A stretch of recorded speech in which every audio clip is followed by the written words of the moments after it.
नमस्कार, मैं डॉक्टर कैलाश चंद्र शर्मा त्रिवेणी कला संगम के इस चैनल में आप सभी का हार्दिक स्वागत करता हूँ।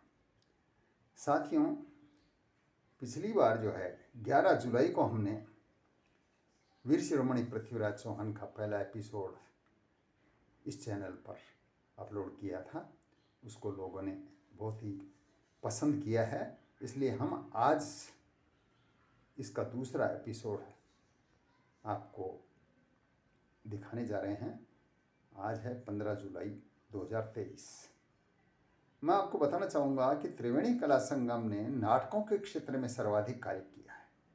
पहले हम बच्चों के लिए नाटकों के शिविर लगाया करते थे, उसमें नाटक तैयार करवाते थे और उनको फिर रविंद्र मंच, जवाहर कला केंद्र जैसी जगह पर प्रस्तुत करवाते थे। उससे न केवल बच्चों में संस्कारों की जागृति हुई, बल्कि वो कला की बारीकियों को भी सीख पाए। तो जब मैंने आगे चल कर के वीर शिरोमणि पृथ्वीराज चौहान नाटक लिखा, तो वह जयपुर तमाशा शैली में लिखा। उसका उद्देश्य ये था कि जयपुर तमाशा शैली जो है, संगीत और नृत्य के साथ नाटकों के प्रस्तुतिकरण किया करती है।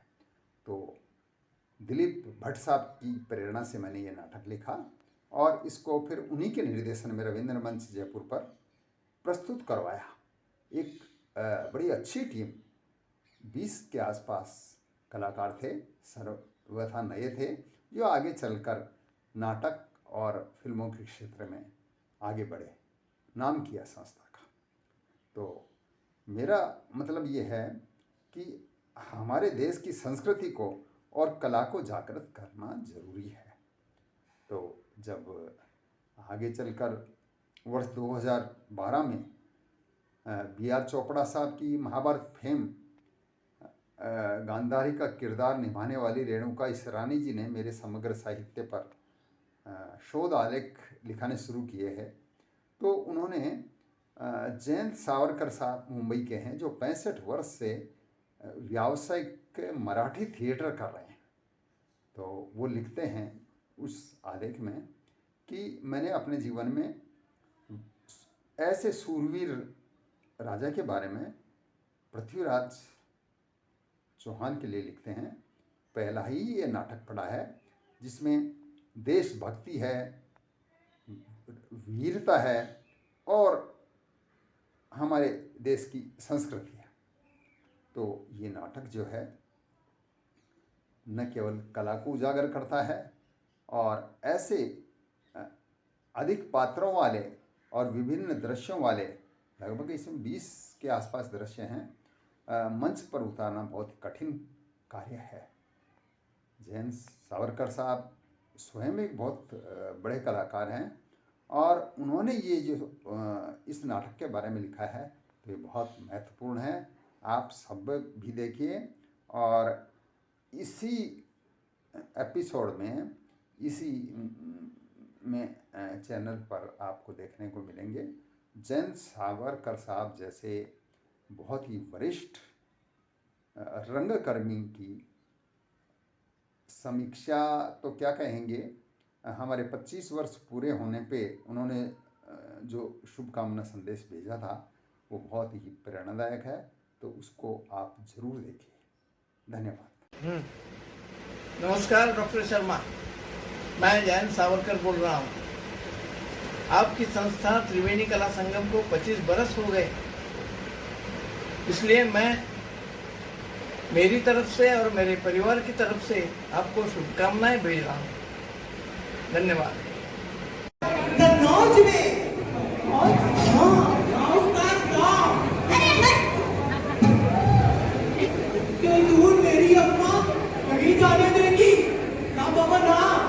अरे अगले के दुश्मन, अरे मेरा मतलब ये है कि मैं सचमुच में कन्नौज थोड़ी जाऊंगा। अरे मेरा मतलब है कि अब हम राजा जयचंद का दरबार देखेंगे। दरबार, हाँ। अरे उस्ताद, फिर वही दरबार, फिर गए ना जुबान से। तुम तो कह रहे थे कि युद्ध बताएंगे।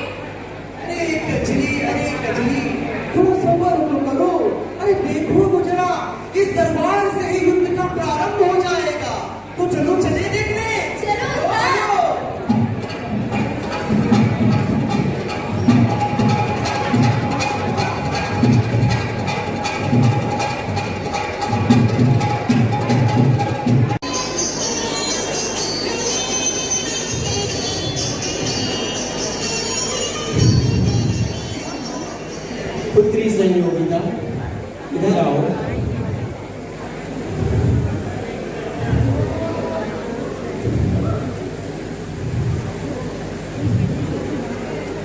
ये देखो पुत्री, तुम्हारे स्वयंवर में कितने श्रेष्ठ शूरवीर राजा आए हुए हैं। तुम इनमें से किसी को अपने पति के रूप में वर्ण कर स्वयंवर की रस्म को पूरा करो। जाओ पुत्री।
राजकुमारी,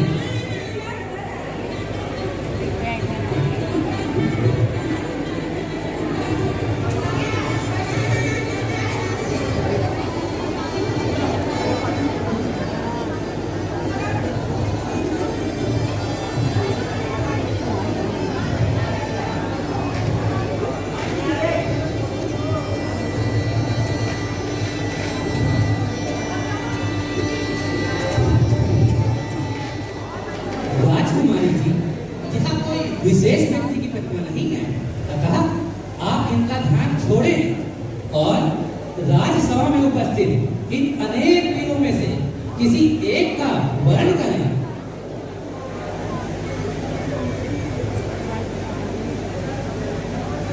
तुम्हारा ध्यान भटक जाए पुत्री।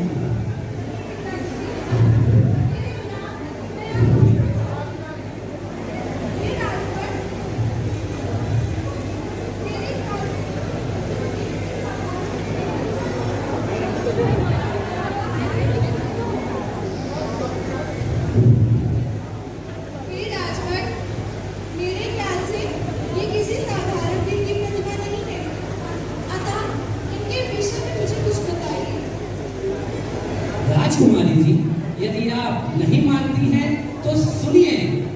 राजपूत अजमेर के श्री सोमेश्वर नाथ, उनके ही पुत्र हैं पृथ्वीराज चौहान।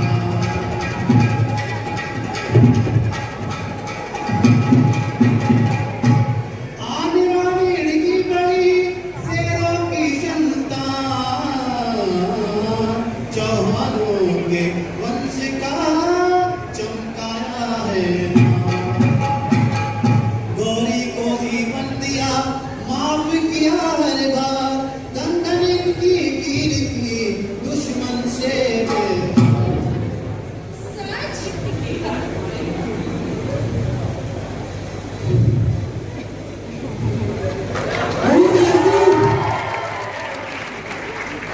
तूने क्या किया? क्या तेरा विवेक नष्ट हो गया है?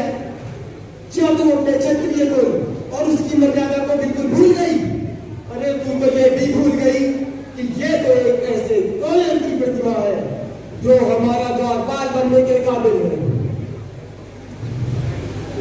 तुमने भूल की है पुत्री? खैर कोई बात नहीं, अब तू इस द्वारपाल की प्रतिमा से वरमाला निकाल और ये देख कितने श्रेष्ठ शूरवीर राजा हुए हैं। इनमें से किसी को अपने पति के रूप में वरण कर, अन्यथा मैं तेरा अपने ही हाथों से वध कर दूंगा।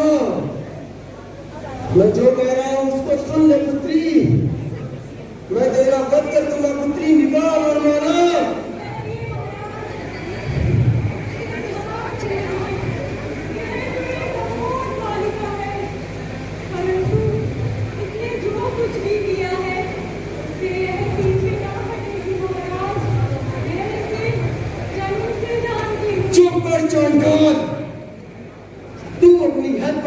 रही है। तू यदि इसकी दासी न होती तो इससे पहले मैं तेरा वध कर देता।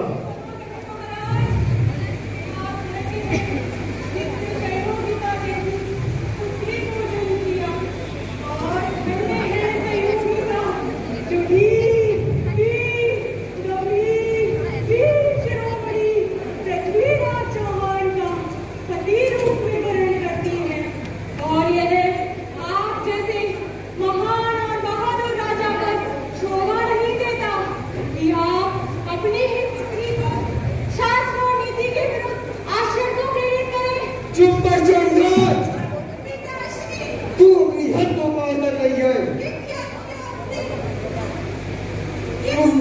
तुम मेरी दासी होकर मुझसे जुबान लड़ाने की हिम्मत करती है। सने बंदी बना दो इस बुढ़िया को।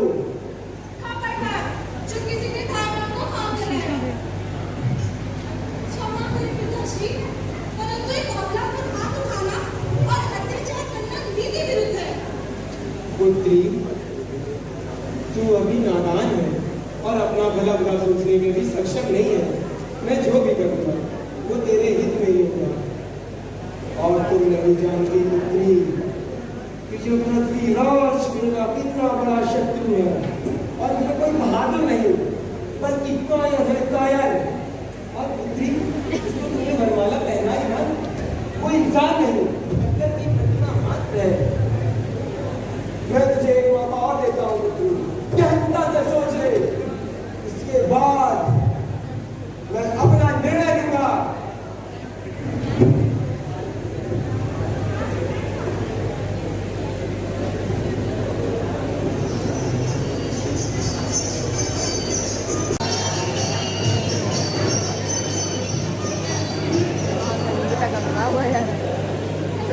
महाराज की जय हो।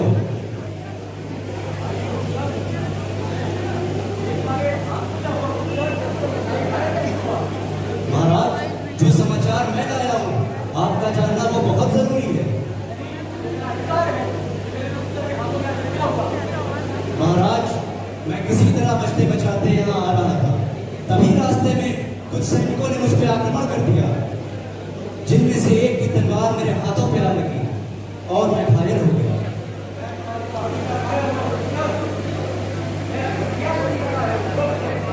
महाराज, आपको पता है कि पंगुराज जयचंद्र राठौड़ ने अपनी पुत्री का स्वयंवर करने का निश्चय किया था।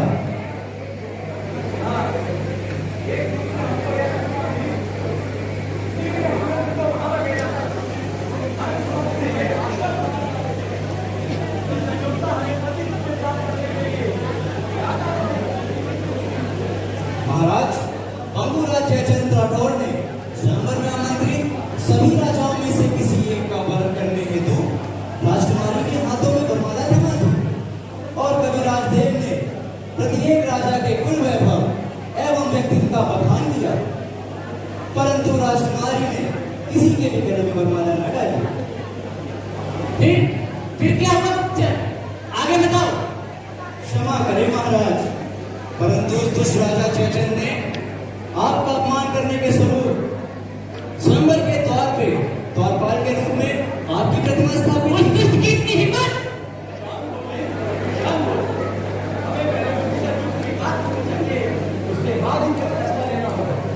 महाराज, राजकुमारी ने कविवर से आपकी पुत्र के बारे में जानकारी ली और फौरन ही आपकी प्रतिमा के गले में वरमाला डाल के आपके चरण स्पर्श किए।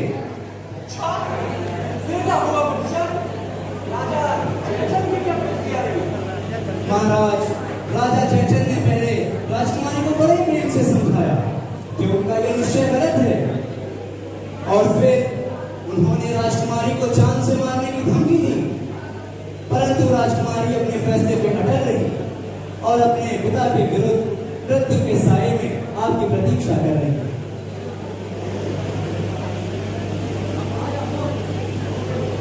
ये प्रश्न मेरे शान में नहीं, अपितु सहयोगिता के लिए भी है।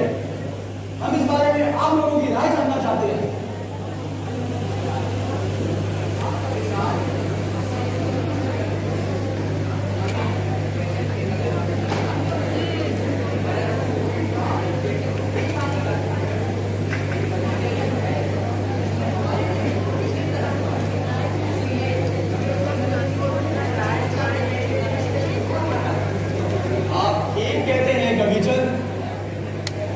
हम ये चीज समझते हैं कि कविजन को राजकवि के आभूषण पहनाया जाए और मैं स्वयं इनके साथ इनका सहायक बनकर प्रस्थान करूंगा।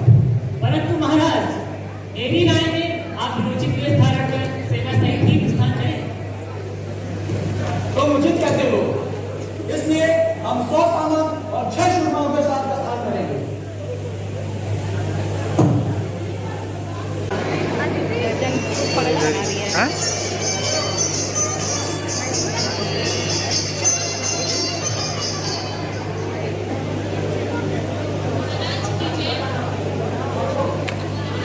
द्वार पर एक कवि जो दिल्ली के बाबू से है, वह आपके दर्शन करने की आज्ञा चाहता है।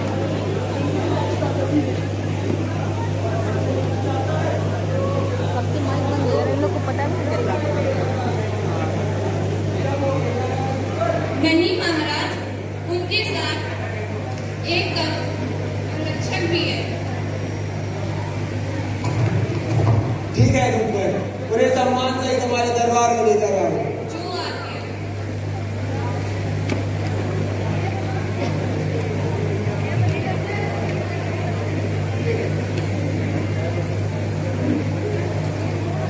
दिल्ली राज्य के इस कवि को से प्रणाम स्वीकार करें महाराज। आइए कविराज, हमारी राजधानी में आपका स्वागत विराजी।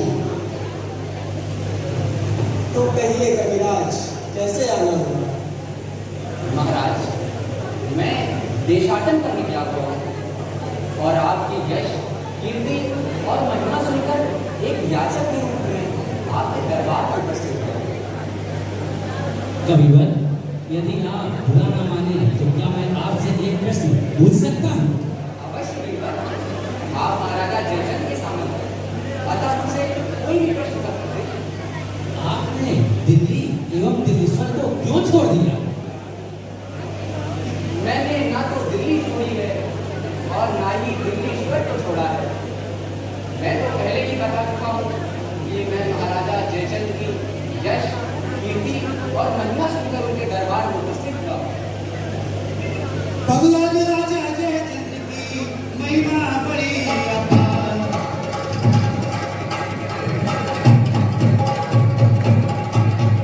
भगवान राजा जयचंद्र की महिमा बड़ी अपार। न्याय प्रियता बड़े जाने सब संसार।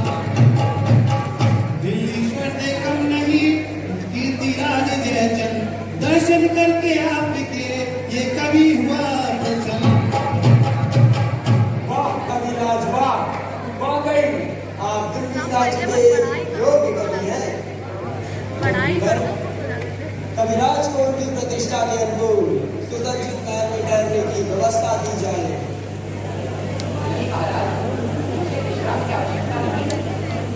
जैसा आप उचित समझते हैं।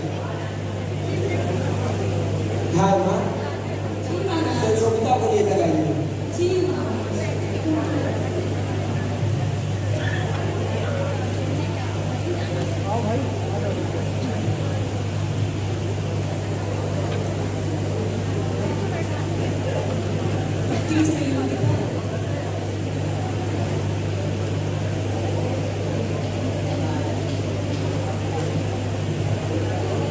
प्रणाम पिताश्री। अब तुम्हारा चित्त कैसा है पुत्री? स्वयंवर में प्रधान सभी लोग अभी यहाँ पर उपस्थित हैं। अतः शांत चित्त से निर्णय लेकर तुम इनमें से किसी को पति के रूप में वरण कर स्वयंवर की रस्म को पूरा करो। क्षमा करें पिताश्री, स्वयंवर की रस्म तो उसी दिन पूरी हो गई थी जिस दिन मैंने पुत्री, जिस दिन मैंने दिल्लीश्वर सम्राट पृथ्वीराज चौहान का पति रूप में वरण किया था। और आप ये भी जानते हैं कि एक क्षत्राणी अपने जीवन में एक ही किसी को अपना पति स्वीकार करती है। अब वही मेरे लिए साक्षात भगवान है। पत्थर की मूर्ति तेरा साक्षात भगवान। मैं तुझे माफ कर देना चाहता हूँ, पर तू हर सीमा को पार करती जा रही है। अब मुझ पर दया करना व्यर्थ